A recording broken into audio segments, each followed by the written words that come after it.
సాక్షాత్తు అయోధ్య రామయ్య స్వామివారిని దర్శించుకోవడం ఒక సంతోషకరంగా భావిస్తున్నాను. నేను అయోధ్యకి పోలేం కానీ సాక్షాత్తు అయోధ్య రాముడు ఏ విధంగా అయితే ఉంటారో ఆ విధంగానే ఇక్కడ జరిగింది. ఒక ప్రకృతి రత్నగా, ఒక ఉత్తమ రైతు అవార్డు గ్రహీతగా, ఒక రైస్ మిల్లర్గా, ఒక పుస్తక రచయితగా అన్నీ కూడా ధాన్యం మీద ఆధారపడింది.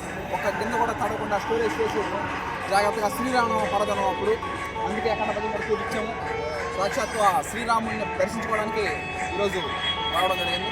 అందరికీ కృతజ్ఞతలు తెలియజేస్తున్నాం. Thank you. అయోధ్య రామ మందిర్కి మనం పోలేం కానీ సాక్షాత్తు అయోధ్య రామ మందిరం మనూరుకి రావడం జరిగింది. నెల్లూరు జిల్లా ఎస్విజిఎస్ కాలేజ్ దగ్గర సాక్షాత్తు రాములు వారు అయోధ్యలో ఏ విధంగా అయితే ఉంటారో ఆ విధంగానే ఇక్కడ కట్టడం జరిగింది. అది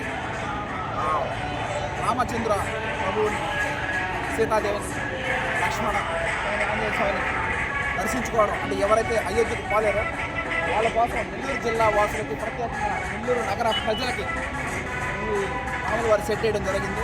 సంతోషకరమైన విషయం. అది ఒక్క కింద కూడా తడవలేదు. మనం ఊరుకోవాల్సి పోసేటప్పుడు అది శ్రీరామ పండగప్పుడు శ్రీరామ రామ రామేతి రమే రమే మనోరమే సహస్రనామ తత్తుల్యం రామనామ వరారనే శ్రీరాముని అనుగ్రహంలో ఒక్క గింజ కూడా తడవకుండా అంత స్టోరేజ్ చేయడం జరిగింది.